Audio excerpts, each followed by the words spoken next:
عليكم. اليوم ان شاء الله ضمن سلسله شهوة مريم غادي نقدم لكم كاتو كلاصي بلا موس تاع الاناناس، تيجي زوين بزاف وبطبقه مقرمشه، تجي اكثر من رائعه، وجولي تاع الاناناس من الوسط مزيان على هذا الشكل هذا. ان شاء الله غادي نقدم لكم واحد الرشاشه باش غتزينوه، تنتمنى تنال الاعجاب ديالكم. وإلا كنتو اول مره تشوفوا القناه تاعي غنقول لكم مرحبا بكم، ما تنساوش تشتركوا في القناه وتفعلوا الجرس باش يوصلكم كل جديد. كذلك ما تنساوش تزوروا الرابط اللي اسفل الفيديو فيه جميع الوصفات المكتوبه، والصفحه اللي في الفيسبوك اللي هي شهوة مريم. ودابا ندوزو لطريقه التحضير والمقادير. اول حاجه غنحتاجوها في هذا الكاطو هي ديك الطبقه المقرمشه اللي تتكون في التحت. غنحتاجو لها 100 غرام تاع اللوز مطحون على هذا الشكل هذا، ما يكونش مطحون بزاف كاع. غادي نحتاجو 100 غرام سنيده، هي السكر حبيبات، وغادي نحتاجو 100 غرام تاع الدقيق، وعندي هنا 100 غرام الزبده. صافي غادي نردو هاد الشيء فوق البوطه مع التحريك المستمر باش ما يتكونوش لينا حبيبات، نبقاو تنتحركوا فيه حتى يتحمر. وهنايا عندي 2 معالق تاع الفويتين، تيكون على هذا الشكل هذا، تتباع عند موالين المحلات التجاريه اللي تيبيعوا اللوازم تاع الحلويات. وهنايا عندي تقريبا واحد 70 غرام حتى 100 غرام الشوكولاط ابيض اللي غادي نديرو في بالماغي وغادي ندوبو، هو باش غادي نجمعوا هذيك الطبقه المقرمشه. دابا غادي نبقى نحرك في هذا الخليط اللي عندي حتى يتحمر، ما نوقفوش عليه من التحرك باش ما يتكورش لينا. صافي انا غادي نبقى على هذا الشكل هذا تنحرك فيه حتى يتحمر، وديك الساعه نرجعوا نكملوا الوصفه. صافي تنبقاو تنخلطوا في هذا الخليط هذا، ما نخليوهش يتحرق حتى تنحصلوا على هذا الشكل هذا. وهذوك الكرات الكبار تنحاولوا نحيدوهم. صافي وهو الشوكولات تيذوب حتى هو. ها هو هذاك اللوز وهذاك الخليط اللي عندنا بعد ما خمر تيجي على هذا الشكل هذا. دابا غادي ناخذ هذا الشوكولات هذا اللي ذوبنا وغادي نزيدو عليه. صافي غادي نبقى نزيدو حتى نكمل الكميه اللي عندي. دابا غادي نزيد هذوك 2 معالق صغار ما عامرينش تاع الفويتين، وغادي نبقى نخلط هذا الخليط كنشوف الا تجمع ليا بركه. ما نزيدش الشوكولات ولا حتى حاجه، الا ما تجمعش غادي نزيدو شويه الشوكولات. اولا انا هنايا عندي الحليب المركز. صافي بعد ما زدت هذاك الحليب المركز المحلى دابا غادي نوزعو في المول. انا خديت السيركل دائري وفرشت من تحتو هاد البلاستيك الغذائي، وغادي نحاول نوزع هاد الطبقه هادي كامله على هاد المول اللي عندي. صافي غادي نصايبها مزيان وغادي نخليها جانبا وندوزو للاموس. كي قلت لكم الا ما عندكمش الحليب المركز المحلى غادي تبقاو ديروا الشوكولات حتى تجمع لكم هاد الطبقه هادي. دابا غادي نحطو هنا جانبا وندوز نعطيكم المقادير تاع لاموس. اللاموس الاناناس غادي نحتاجو نص لتر القشده الطريه لا كريم فريش، انا تندير لالا زوينه. عندي هنايا 300 غرام تاع عصير الاناناس، تنعصروا الاناناس ما يكونش فيه الماء مع شويه تاع قطرات تاع الليمون حتى تنحصلوا على هاد لو جي هذا تيجي هكا عقد. هنايا عندي 4 تاع اوراق الجيلاتين على حسب الجو. هذه مات الجو عندنا بارد، وإلا كان الجو سخون ممكن ديروا حتى 5 تاع اوراق الجيلاتين. انا اكتفيت هنايا ب4 على حسب الجو بارد. غادي نرقدهم في الماء بارد، ما نديروش لهم الماء سخون. الجيلاتين دائما رقدوها في الماء بارد باش ما تفقدش الخاصيه تاعها. دابا غادي نطلعوا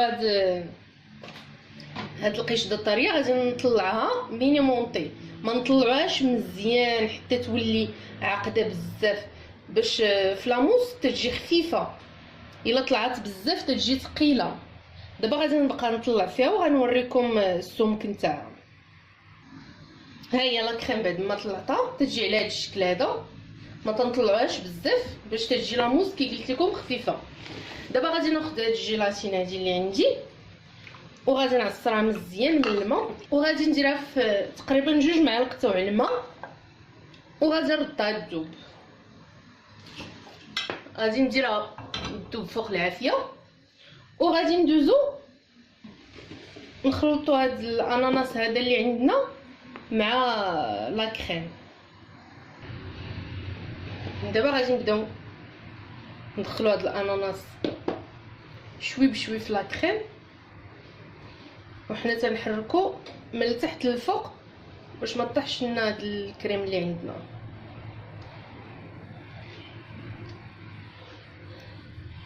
تدخل لينا هاد الكميه كامله تاع الاناناس اللي عندنا، وتنسجم لينا هاد العناصر هادي. غادي نبقى انا مستمره هكا تنزيد على دفعات حتى نسالي الكميه اللي عندي. هنايا بعد ما دخلت كميه الاناناس اللي عندي كامله غادي نزيد واحد شويه تاع نكهات الاناناس على حساب الذوق نتوما تاعكم، وغادي نعاود نحرك. نسيت ما قلت لكمش بان الاناناس طحناه مع تقريبا 4 تاع المعالق حتى 3 تاع السكر. المهم على الحلاوه على حساب الذوق نتاعكم، لان الكريمه راه حلوه باش عاوتاني ما تجيش هاد الكاطو كلاصي يجي زهيق بالحلاوه. غادي ندخل هاد النكهه هادي وغادي نتلاقاو ان شاء الله باش نمونطيو الكاطو. غادي نزيد لا جيلاتين اللي عندي كي قلت لكم، الا كان الجو برد 4 تاع عريقات الجيلاتين، وإلا كان الجو سخون غتزيدو. انا ما تنكثرش لا جيلاتين في هاد لي كاطو هادو، حيت اصلا تيدخلوا للمجمد، ما كاينش لاش نكثروا الجيلاتين. صافي غادي ندخل هاد لا جيلاتين في هاد لاموس اللي عندي. دابا غادي ناخذوا الكاطو هاد المول اللي عندنا وغادي نمونطيو الكاطو. غادي نفرغوا تقريبا نصف تاع الكميه اللي عندنا تاع هاد لاموس. هاد الكاطو هذا تيجي كبير، هاد المقادير اللي عطيتكم عائليه، تقريبا تيصلح ل 12 شخص. وغادي نجيب هذاك لو جيلي اللي غتلقاوه المقادير تاعو والطريقه في الرابط اسفل الفيديو. غادي نحطو هنايا في الوسط، غادي نضغط عليه شويه باش ياخذ البلاصه تاعته. صافي غادي نكمل انا هاد الكميه اللي عندي تاع لاكريم. بعد ما عمرت المول اللي عندي تنحاول نقاد ليه الوجه تاعو على هاد الشكل هذا، باش ما نخليوش حتى شي فراغ يبان. صافي وغادي ندخلو المجمد 6 ساعات ولا من الاحسن يبات، وغنوريكم ان شاء الله باش غادي نزينوا هاد الكاطو هذا تاعنا. هاد المقادير اللي عطيتكم كي قلت لكم راه تيخرجوا مول كبير اولا 2 مولات صغار من هاد الحجم هذا. ممكن تقسموا المقادير نتوما الا بغيتو وتخدموا بالنص تاع المقادير. دابا ان شاء الله غادي ندخلوا المجمد ونعاود نرجعوا ان شاء الله باش نوريكم باش غنزينوه. المقادير باش غادي نزينوا هاد الكاطو هذا، غادي نحتاجو تقريبا نص كاس تاع الماء، غادي نزيدو عليه ملون اصفر حتى يعطينا هذا اللون هذا على حسب اللون اللي بغيتو نتوما على حسب الدرجه. عندي هنايا نص ورقه تاع لا جيلاتين غادي نديرها ترطب في الماء. صافي وعندي هنايا واحد المعلقه صغيره تاع الجليكوز.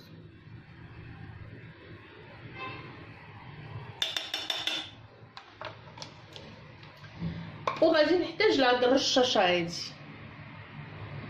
انا خلطت فيها اللون داكشي باش عاد فيها اللون صفر، عاد فرغتو هنايا. غادي نحتاجو لهاد الرشاشه. دابا غادي ندوبو هذاك الجليكوز مع اللون. غادي نشعلو عليهم البوطه، غادي نردو حتى يذوب لينا هذاك الجليكوز وتنسجم لينا هذيك العناصر. صافي يدفى لينا هذا الخليط ونزيدو عليه هاد نص ورقه تاع الجيلاتين بعد ما تكون رطبت، ونعصروها ونزيدوها عليه. صافي دابا بعد ما دبنا هذاك الجليكوز في الملون غادي نزيدو عليه هذيك نص ورقه تاع الجيلاتين. صافي غادي نحركو هاد العناصر هادي حتى تنسجم مع بعضياتها.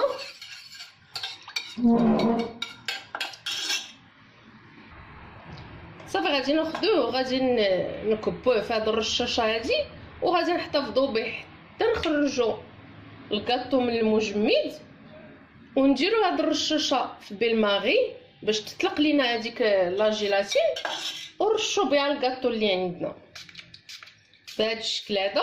تعطي واحد اللون زوين للكاطو، بحال هذوك الرشاشات اللي ولاو تيتباعوا دابا غاليين في الثمن. حنا هنا عندنا في مراكش 600 درهم وبلوصايه، ما عندناش بزاف.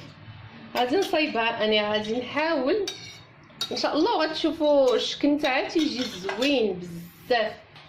دابا ان شاء الله غادي نخليكم تيخرج الكاطو نوريكم كي غادي نرشها به، نتلاقاو مع الشكل النهائي تاع الكاطو.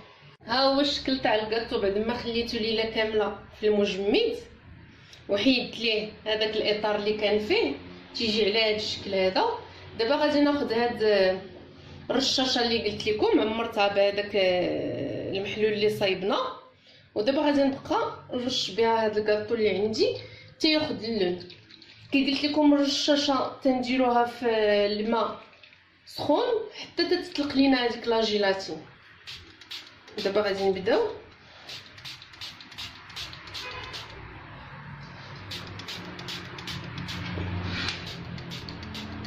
من الاحسن ديروا شي حاجه باش ما توسخش لكم الكوزينه.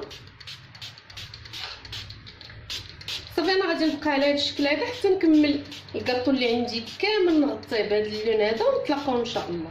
صافي هو بعد ما غطيتو كامل بهذاك الملون اللي عندي تيجي على هذا الشكل هذا، ما بينش في الصوره ما واضحش مزيان ولكن راه تيجي زوين.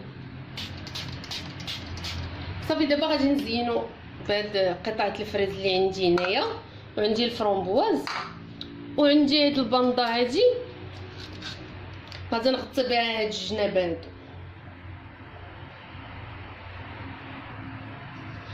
درت الفريز على هاد الشكل هذا، خلفتو هكا. دابا غادي نجيب الفرامبواز ونزوق به.